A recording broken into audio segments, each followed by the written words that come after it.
Thank you all for joining me. I have a special guest with me. She is a board-certified physician specializing in emergency medicine. She has worked in emergency medicine for more than 20 years and previously served as the emergency department medical director, chairperson, and assistant clinical professor. Moreover, she is passionate about helping and educating others on health and wellness. On the subject of our health and diabetes, please help me welcome Dr. Sharita Warfield. Dr. Sharita, how you doing? I am well. Thank you. Thank you so much. I'm so glad to be here with you today. Yes, I want to talk about something that's so necessary, especially in our community, especially in this climate, and that is health and Definitely. wellness. Um, you, Definitely. you deal a lot with health in your profession, of course, but you also focus a lot of teaching on diabetes. So we're going to get into that as well. But first, I got to start with your beginnings because I have two friends who just passed their residency within the last year. Nice. And just being friends with them over the last 10 years and seeing their experience with medical school, I know that becoming a doctor is not something you just happen upon. You have to literally put a lot of focus and energy into that. So I'm just curious, when did you know you wanted to become a doctor? I figured out that I wanted to become a physician in the fifth grade. Okay. Ever since I was a young girl, growing up in inner city Detroit, single parent home, I knew that being a physician was what I wanted to do. I had a passion for helping people, a love for the sciences, fascination with the human body. So I knew that was something that I wanted to do as a way to give back and help improve, lives along the way. Yes, it is a daunting task. It's not happenstance by any means. You go through college, and then you go through med school, and you have to go through a grueling residency. So yeah, the pathway is steep Yeah. Yeah. and challenging, but when you get it, it's so rewarding. It's so rewarding to know that you can have a positive impact on people. Yeah, so it is. It really is, and I think the beauty about the medical industry, just the sciences in general, is you can really focus on. There's so many areas you can focus on. Yeah. I know one of yours is emergency medicine. What does that entail specifically? Well, emergency medicine, basically, I am the ER doctor. I am the Okay. doctor that you see when you go to the ER for your acute or non-acute emergencies, right? So when you go to the doctor with or the ER with chest pain, or you go to the doctor with a belly pain, then we are equipped to diagnose and treat and manage those illnesses. Also, we deal with a lot of trauma. And so, you get your gunshot wounds, your stab wounds, different things of that nature coming through the ER as well. Mm, And of course, in this climate now, a lot of my ER colleagues are dealing with the COVID issues and the related illnesses, in accordance with that. I recently stepped away from emergency medicine, and now I am focusing more on lifestyle medicine and education, and helping people improve their lives through dietary and various lifestyle changes. so good, so good. We can't breeze past that COVID issue because it's something I think we're dealing with globally. And you stepped away from emergency medicine, so you're not handling it specifically. But I know, being related to the industry, you have some insight as to what's going on. What has been the experience, maybe from you and your colleagues, as it pertains to the COVID and the symptoms and how people are actually acquiring this disease?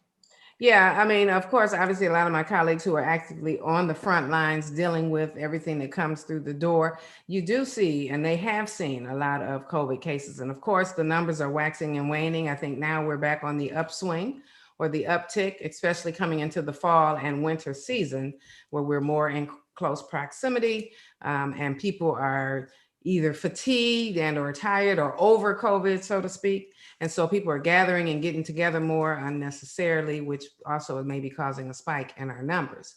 But people present with a variety of symptoms. A lot of them are the cough and cold symptoms, dry cough, fatigue.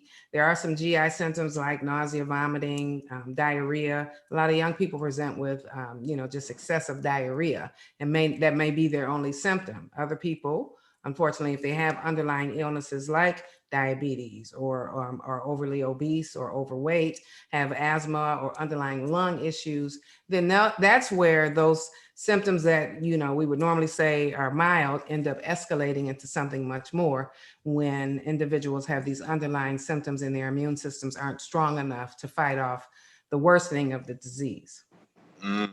So yeah, they're Wow. seeing a lot of that, you know, come through the door and having to deal with that. And, you know, it's a stressful situation. You know, you're dealing with, you know, life and death, and we can only do so much, you know, with what we are given and with the tools that we have at our disposal. And so it can get kind of frustrating, disheartening, and even depressing sometimes when you happen to lose a patient because you've done all that you can do and you can't, you know, get them back. And then you have to Yeah. call their loved ones or FaceTime their loved ones, you know, from the ICU. And I mean, it's just ridiculous. It's ridiculous. And unfortunately, this is what we're faced with. Every day. So, you know, I pray for my colleagues and I ask for God to give them strength because it is hard. It is hard. And that's just Absolutely. dealing with work. You haven't even gone home to deal with life as it deals you, you know, family, friends, the loss of loved ones. You know, I've lost loved ones. I've lost family members back in Detroit to, you know, COVID. And so it's hitting people hard everywhere. Absolutely.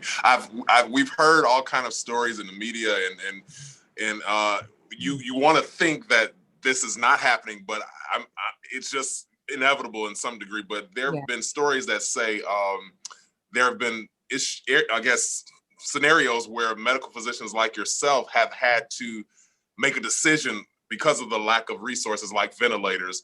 Yeah. Who should this piece of equipment go to? You know, I'm curious, is that a really possible scenario in this climate where you have to make a decision on who really gets the thing that will keep them alive and who may not get it? Is that something that could happen? It's definitely possible, depending on the amount of patients that are at the particular hospital and the resources that are available. You know, if you have, you know, X number of ventilators and, you know, X number of patients require the ventilators, then of course it goes to the sickest one. But you hate to be faced in that position where somebody, because in the ER, you know, we can't close the doors. So patients keep coming. Now, there's a system where we may notify, yes, we're at saturation or we're at capacity. But again, the EMTs that are out in the field, they have nowhere to go. They have to bring the patients somewhere. So even if you notify, yes, we're at capacity, they're still bringing patients. And so, yes, the decision has to be made. You know, if the patient needs a ventilator, or is there something else that we can do, like artificially or manually, what we call bag or, you know, ventilate the patient that way. But that's manpower, and that's taking someone away from, you know, some other care or something they need to provide to somebody else. So yes, there's a very real possibility that you can exhaust all of your resources and not be able to provide the care that is needed to perhaps save the patient. I have to ask, I hate to go so deep into this, but I have you here, and but we've heard our current president in chief say he was sending things and saying, who is really responsible for getting that equipment where it's needed? Is it the medical physicians, directors there at the assigned hospitals, or when a hospital is in this situation, where do they turn to for help in those situations as far as getting the equipment that they need? Well, it's usually locally with your state, your governor, and then you can go on up the ladder. Yes, federal dollars definitely play a role, and certain allocations, certain, you know, areas get certain amount for allocated, you know, purchases. But, you know, we all are scrambling around for that limited amount of resources, you know. But you can just get out there, people get out there, the CEOs and the hospitals and the people in the appropriate positions to lobby for and get the equipment that we need. But then you're only allotted, you know, so much, because again, it has to go all around. So the president, yeah, you know, he may be instrumental in getting you some things, but yeah. Yeah. Okay. Well, I was just curious about that. Well, we're continuing to pray for our physicians who are out there, our nurses, everybody, and of course the patients and families. But we have to talk about, you mentioned underlying issues as it pertains to COVID or any disease really, and diabetes is one of those things that affect especially the Black community. Let's talk about diabetes. I know that there are two types from my understanding, type 1 and type 2. But explain to me what exactly diabetes is. So there are some types. We have pre-diabetes, right? And that's when an individual, their sugars are elevated, but not elevated enough to be considered a diabetic. But that means you're pre, so you're threatening to become a diabetic. If you make no lifestyle or dietary changes, eventually you end up with diabetes, type 2. Okay, so there's type 1, so there's pre-diabetes, and then there's type 1 diabetes. Type 1 diabetes is when your pancreas, or the cells within your pancreas called the beta cells, don't make insulin. And insulin is the hormone that is needed to allow the cells in our body to take in glucose and use it for energy. So we need insulin. Insulin is kind of like the gatekeeper, right? And if you don't have insulin, then we can eat and eat and eat, but that sugar or glucose does not get into our cells where we can utilize it for energy. So that's type 1. Type 1, the body does not make insulin, and so it has to be injected, right? And so it comes from the outside in. And that's why type 1 diabetics have to be on insulin for life, because they need that to sustain. Type 2 diabetes is another type of diabetes, and that is when you develop insulin resistance. So your body over time no longer responds to the insulin like it should. The insulin is there, you may make small amounts of insulin, it triggers the receptor, but the receptor does not respond. So it's resistant to insulin, and you end up getting a buildup or a backup that way because the body cannot get the glucose into the cell. So type 2 diabetes is more prevalent in that it's related to, I think, your lifestyle. It's more related to what we choose to eat, our lack of activity, and all of those things. You know, the intake of processed foods, sugary foods and drinks, all of those things play a role in us developing type 2 diabetes. And I'll get back to that. There's one other type of diabetes, and it's called gestational diabetes. And gestational diabetes is only present in a female who is pregnant who did not have diabetes, a diagnosis of diabetes prior to becoming pregnant, right? So that's gestational diabetes. And gestational usually goes away after you deliver the baby, but it puts you at an increased risk, again, if nothing changes or you go about your day. Gestational diabetes puts you at an increased risk for developing type 2 diabetes. Okay. And I actually had both. I had gestational diabetes with my last child, and I am a type 2 diabetic. Wow. I'm curious, that gestational diabetes, does it affect the baby at all? Yes, in a sense that, that's why people or women with gestational diabetes have bigger babies. So it affects them in that way, and very well, they may be at increased risk later down the line of developing diabetes, type 2 diabetes. Wow, that's so interesting. We're often asked when we go to physicians about family history, and many, especially in our community, have somebody that is a diabetic. Correct. What role does that play? Is it really an issue if it's in your family? Are you really more prone to getting it? Or is that just a myth? No, it's not a myth. Genetics definitely play a role. But here's the thing. When we say genetics and you look at, say, Big Mama had, diabetes, and then, your mama had it or your sister had it, and then you may end up with it. It ends up becoming a generational thing that we pass down. And again, if we look at it, it often goes back to our diet and lifestyle. Those are the things that we pass down, right?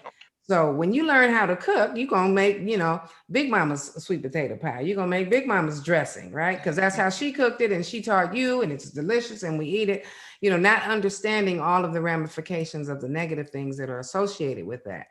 But not even so much that, just again, our society now is, I call it a microwave society. We're like a hurry up and wait. We want everything fast and quick. So that compels us to eat a lot of processed foods, right? Things that are quick that we could just throw in the microwave, eat it and go. We're no longer cooking meals like we used to, in the food industry, that's a whole nother thing. I could go off on a tangent, but I'm just saying all that to say, yes, genetics play a small role, but you can affect your genetics. Your genes do not define you. And just because it runs in your family doesn't necessarily mean you have to end up with it. You can make lifestyle changes that can affect that. So good. Let's talk about warning signs, because I know I've heard through the years for diabetes, frequent urination. I remember being little and hearing the old folks talking, and they're talking about maybe a friend, and she better get a sugar check because she's going to the bathroom a lot. Right. Talked about those warning signs and maybe even frequent urination, and maybe there are some others. What are some of the warning signs? Yes, frequent urination is definitely a thing. It is definitely one of the symptoms. Also, excessive thirst, right? So if you're excessively thirsty, you're frequently urinating, especially at night, you have to get up a lot and go. We call it nocturia. If you're fatigued a lot, if you're losing weight in spite of eating, but you unexplained weight loss, that can cause it. Some people get dizzy, blurred vision, and it just depends on how far advanced it is, if it's pre-diabetes or if it's actually diabetes and untreated diabetes. So some people don't even know they have it. We have 84 million Americans who have pre-diabetes, and 7 million don't even know they have that, meaning they don't go to the doctor. So if you don't go and you get your numbers, your labs, and your levels checked, you don't even know you have it. So you continue to eat the way that you do, and it continues to have those negative effects on your organs, your blood vessels, and your body. And then that's how you end up with certain symptoms. So when it's, far gone, you might end up with blurry vision. Some people experience chest pain, or they end up having coronary artery disease symptoms and those kind of things. But just initially, early on, diabetic symptoms are fatigue, weight loss, polyuria, excessive urination, and excessive thirst. Let's unpack a couple of those. And I want to do that because I think there's something that many of us probably can experience. And it's like, sometimes we read in the internet and listen, and we're like, oh my God, I went to the bathroom 3 times more than I usually do. Am I diabetic? Let's talk about, I guess, that frequent urination one. What would be, I guess, the determining factor? It may be that you're pre-diabetic or in the diabetes phase, or I just had a little too much water this afternoon. Exactly. How can we determine? And see, that's hard to determine. And see, that's the thing. That's the thing I call about Dr. Google. When people get on the internet and they start reading certain things, oh my God, I had that. Oh my God, I'm this, and they would come to me in the ER. I read on the internet that I had so-and-so and such and such. I know I have this. I'm like, well, why'd you come see me? You don't listen to Dr. Google, right? But no, the thing is, you have to put it in context. And so, are you drinking a lot of fluid or liquids? If you're drinking a lot of water, then yes, you're expected to urinate quite frequently. Everyone knows their body individually. So you know what is your norm and what's out of your norm. And that's how you kind of look at it. But again, that in association with other symptoms, are you excessively fatigued? Are you excessively thirsty? Have you gained weight or have you lost weight unexplainedly? Like, you're not on a diet, you're not trying to lose weight, but then all of a sudden you do. Those kind of symptoms, when they're in conjunction with other symptoms, then yes, that's a reason for concern. Hopefully, to try and get the message out that if you go to the doctor on a regular basis, then you should know your numbers and you should know where you are as far as, those pre-symptoms. So good. Let's talk about the foods. And I know holidays are coming. Oh, yeah. We all can't wait especially now that we're on pandemic and quarantine, we all eating a little bit more than normal. The COVID-15.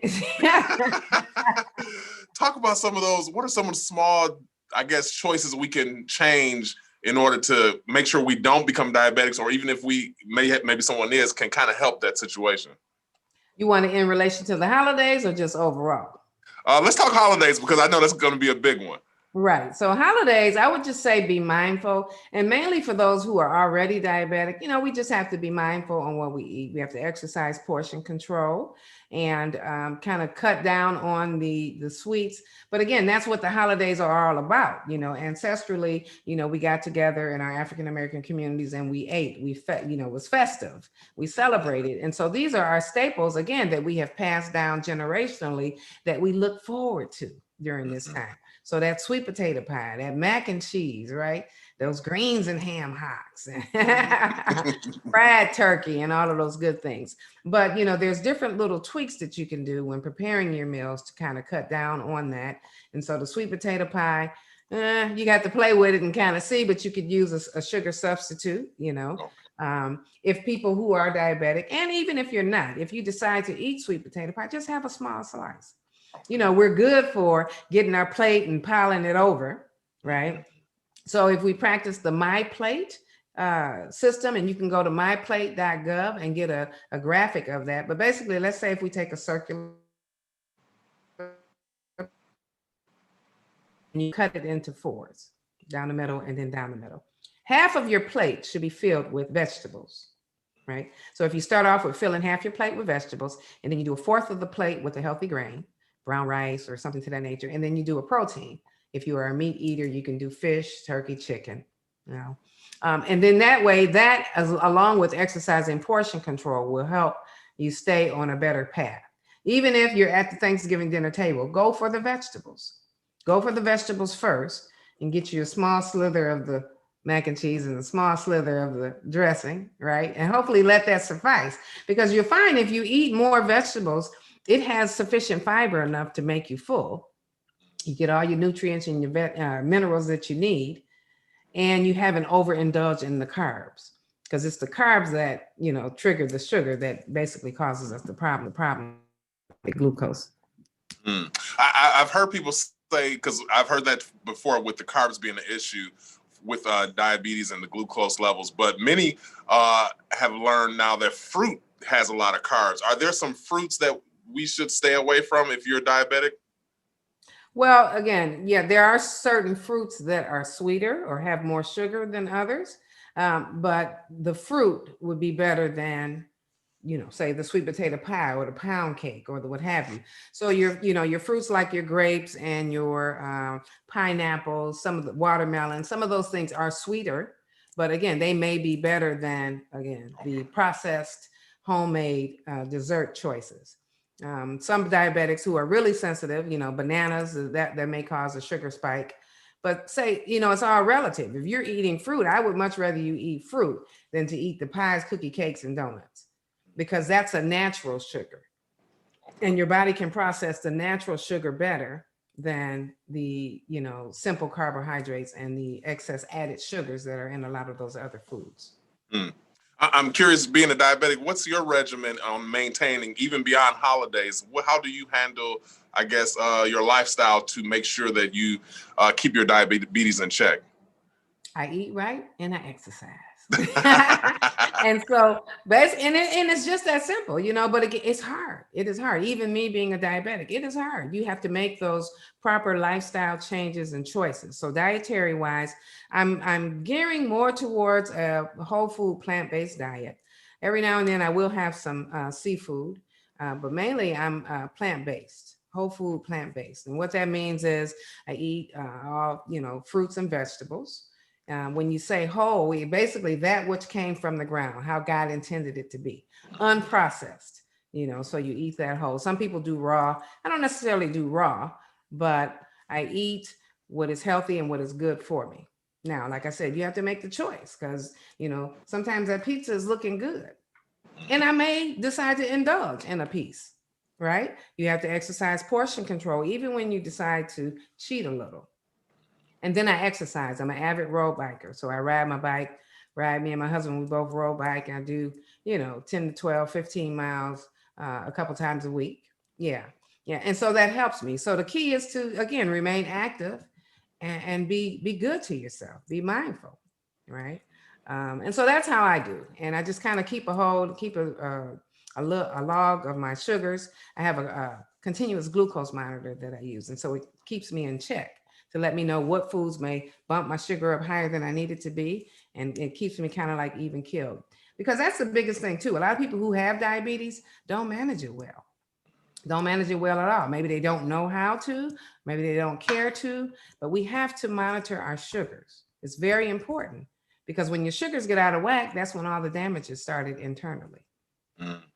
So good. You hinted on something, and I know you didn't want to go down that path, but I gotta bring us to that place. I think it's something that we're experiencing, especially in America, and that's the fast food industry. And I say that as I just went to McDonald's this morning and got a sausage McMuffin, but I rarely do that. I was just like, I need something real quick. But talk about this fast food industry and how we can pivot if we need food fast. What choices should we be making, and how can we manage that in this society? Right, right. So the fast food industry, that's a whole nother monster. Of course, they are designed, or it has been designed and it is marketed to allure us into eating, right? Eating their foods. And that keeps us coming back. They're loaded with sodium and all kind of saturated fat and added sugar, but all of that stuff makes it taste good. Now they've gone to this whole supersize thing, right? Um, and you get, for 99 cents, you get a supersized burger and you get a fries and a shake. It's like, really? Come on. So, and that takes us to the whole problem with the food deserts. And I know I'm going off on different things, but food deserts in our neighborhoods and in our communities where they don't have any other choice. McDonald's is right down the street. I'm a single mom with a family of 4 that I have to feed. Well, I'm gonna take this $5 or $10 that I have and I'm gonna go get 4 meals, right?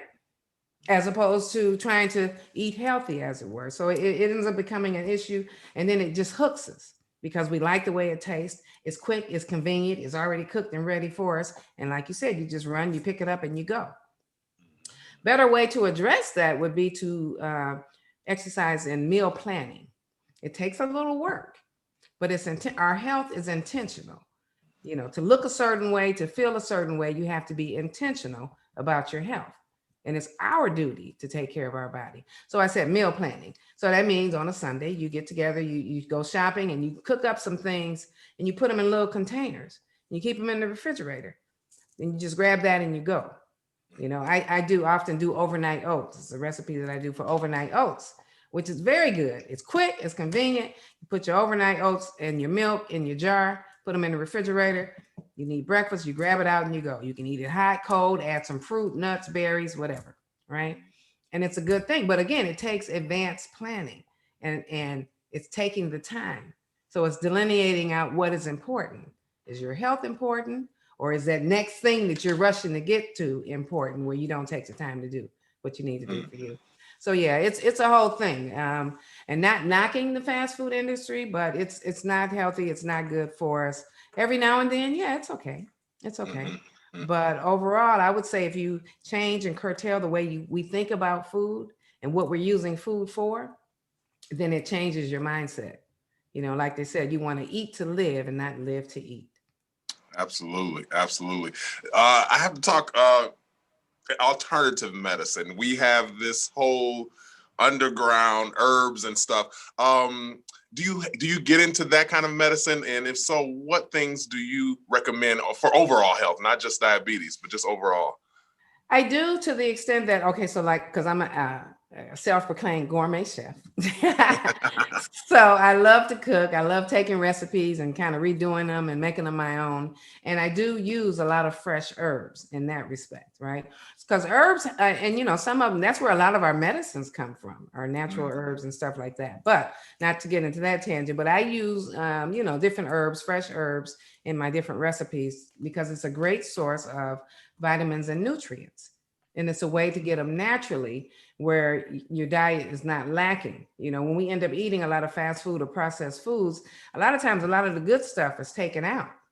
So like even like wheat or whole wheat, for example, they take it through a process. And when it is processed, they strip off the first 2 outer layers of the wheat germ or wheat kernel. And then you're given that powdery substance. But that's the part that doesn't have fiber, there's no nutrients, and it's not good for you. But that is what is in a lot of our processed desserts and fruits. I mean, not fruits, desserts and different processed foods, right? What was the question? I done got all off on a tangent. No, I was just curious about alternative medicine. Alternative medicine that you recommend yeah. various overall health. Right. And again, it depends on the individual. It starts with going to your physician and figuring out perhaps what your numbers are. Are you low on vitamin D? Well, a good way to get vitamin D would be to go out into the sunlight. Are you low on vitamin C? Vitamin C, you can get from citrus and different fruits and as well as vegetables, your vitamin K or your potassium, your broccoli and kale. All of these vegetables are good for us and they are a natural source of the vital vitamins and nutrients, amino acids, and protein that we need for our bodies to thrive. So I don't necessarily get so much into the minutia of prescribing, you need to eat this vitamin or that vitamin. If you do it from more of a whole food perspective, and you, like we say, you eat the rainbow, so a lot of colorful fruits, vegetables, and a variety, then you naturally get those vitamins and minerals that you need from the herbs and the fresh fruits and vegetables. So good. This has been so good. We have to talk immunity, being in COVID and this culture.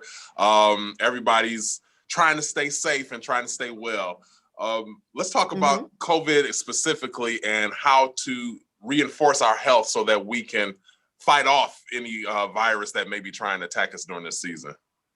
Yes, very important to do what we can do to, improve our bodies and improve our health. And so it starts with, here I go again, a healthy diet, right? That is the building block that we need that helps our immune system stay strong, which builds us up to be able to fight off those offending agents like the coronavirus or the flu virus, different things like that. So if your immune system is strong because you have fed your body the necessary nutrients, and proteins and amino acids, then your immune system can kick in gear and do that. What happens when we are overweight, obese, or we take in all of these inflammatory foods like these fast foods, then it's an attack on your immune system. And your immune system is not in a position to fight off the disease like it should. So eating healthy, exercising, regular physical activity. Physical activity should be at least 150 minutes a week of moderate to vigorous activity. That's what, is recommended. You can do more. The more you do, the more benefits you get. But exercise also helps us, build up our immune system, fight off disease, and feel overall, better for it, right? Drinking plenty of water, staying hydrated is key. Cutting out a lot of these sugary drinks, because you would be surprised the amount of empty or unnecessary calories that you get from drinking sodas and juices and things of that nature. And again, people don't even realize it. And it's so quick just to pop, pop, pop, pop, pop. But the added sugars that they add ends up being detrimental. There are 8 teaspoons of sugar in a 12-ounce can of soda. Wow. Right. So just imagine if you drank 2 or 3 cans a day, how much sugar you're getting. It's detrimental and you don't realize it, and you just keep doing it and doing it. And people do it all the time. Some people I know drink 3 or 4, and then that's just the 12 ounce. I'm not even talking about the 16 ounce or the super size or the big gulp, right? So again, it's just being mindful, but if we don't know better, we can't do better. So people have to, educate themselves on what you're eating, what you're putting into your body. And that's how you can build your immune system up. It's funny you say that about the Coke and Pepsi, because I know people who are big Pepsi and Coke drinkers, and they think, oh, I got me a glass of water on the side. They think they're kind of doing themselves. Is that helping at all? Not in a sense if you're still drinking the pop, the soda. I call it pop. I'm from the Midwest. The soda, right?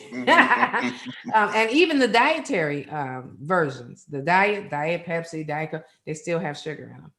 Wow. So they're not necessarily more healthy, so to speak, at all. The best drink is water. Water. Drink as much water as you can. So again, it's just a matter of being mindful. Absolutely. I want to just drive home this importance of diabetes. Just from your experience and your medical practice, if one does not take this issue of diabetes seriously, what could they be facing in the future?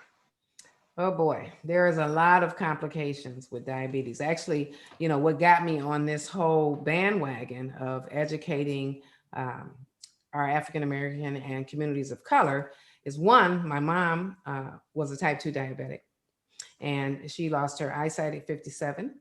She lost both her legs, and she lost her kidneys, right? And she suffered with it for 11 years before dying from the complications of diabetes. She smoked. She didn't have to take her medicine, thought maybe she was doing the right thing as far as eating, but probably wasn't eating all the right foods and just didn't take it serious enough. And then likewise, I saw that with a lot of my patients that would come through the ER. They know they have a diagnosis of diabetes. They leave the doctor with their diagnosis, but they're not employed with the tools or information to make the necessary changes. So they go about their regular, No changes being made. Sugars are constantly being elevated. That's an assault on the body. When the sugars are elevated, it causes damage to the blood vessels and our internal organs. So then you look at complications like blindness, kidney failure, peripheral vascular disease, and amputations.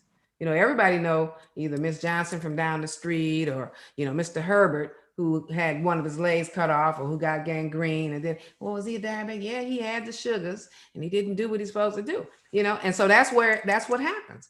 And you don't feel it until it's too late. That's why it's so important to, if you're pre-diabetic, jump on it early. If you're not a diabetic, correct your lifestyle now so that you don't end up in that bandwagon, because the complications are far more detrimental, and they change your life forever, right? Wow. So, I mean, to me, it's more of a, let's correct and improve our lives now so that we can have longevity and improve quality of life later. Absolutely. Well, Dr. Sharita, I'm so glad to have you talk to us about, you have a podcast and you're doing a lot of stuff just to empower our community. Talk to us about that and how people can connect.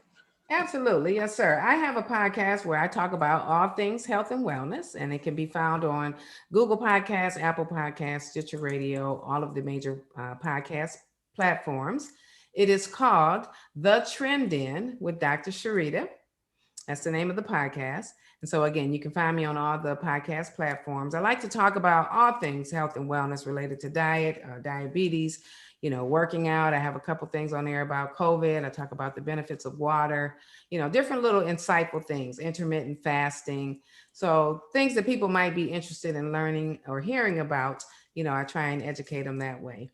I have a website, www.drsharitamd, that's DrSharitamD.com. And on the website, I do different blogs and information about, again, health and wellness and different things that might interest you.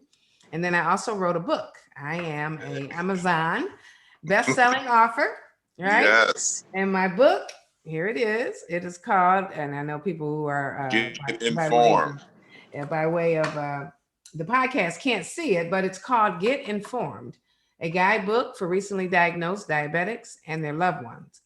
And in this book, I kind of break it down, each of the types of diabetes, how you get diabetes, how you manage diabetes. I have a 7-step diabetes management program in there.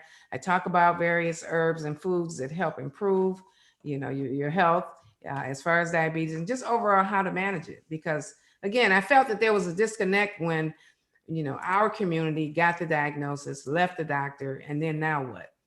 You have the internet with all of the vast majority of information that people don't know quite how to decipher. And so I take it, and in my book, I break it down so that it's in a language that, we can understand. If people are interested in buying my book, you can actually get an autographed copy from me, and you can go to www.getinformedbook.com. That's GETINFORMED book, BOOK.com.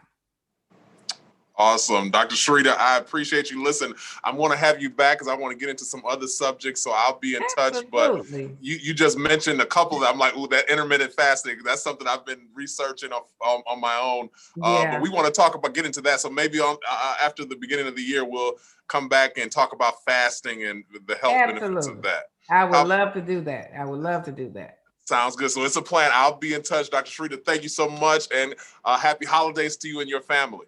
Thank you. Same to you, Cornell. I appreciate you. Keep doing what you're doing.